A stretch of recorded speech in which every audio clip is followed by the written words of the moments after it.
So what brought us to Crosspoint was the Hearst family.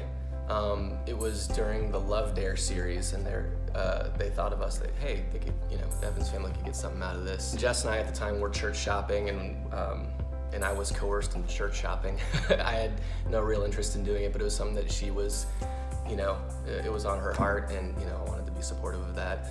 And we went to a bunch of different places that just didn't feel right for us, just wasn't the right fit. Jess was raised United Methodist from a very young age. My dad is Jewish by heritage and atheist by practice.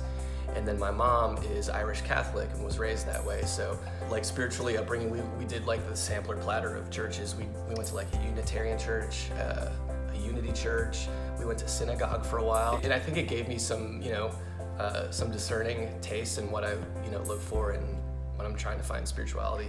And coming into adulthood, there was just nothing out there that really resonated with me message-wise. It just seemed like an exclusive club and people here that are honest and imperfect.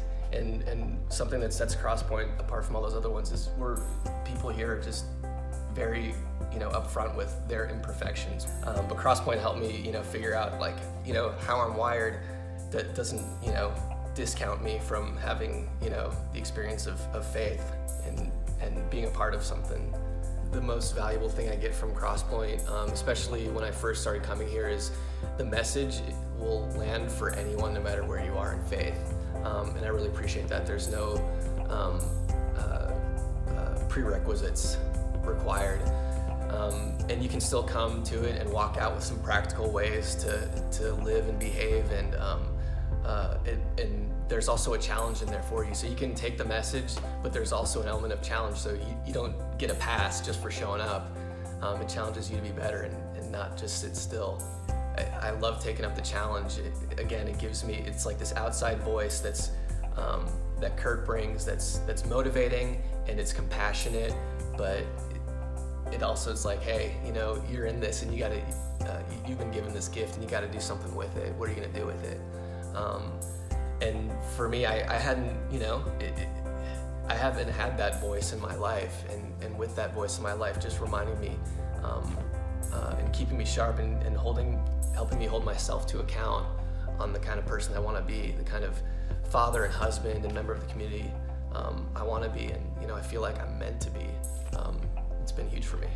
For baptism, I felt like I wasn't ready for it. I kind of felt like a fraud being up there in the waters. Like, I hope I'm not poisoning these waters with my, But I think it was an important moment to just help me grow, and to help my faith grow. Helping me appreciate, what Jesus brought to the world, the things that the ideas that he gave life to, and those ideas, the way they give a renewed life to me and to many others, and it's my hope that Crosspoint can continue to grow and reach people in that same way.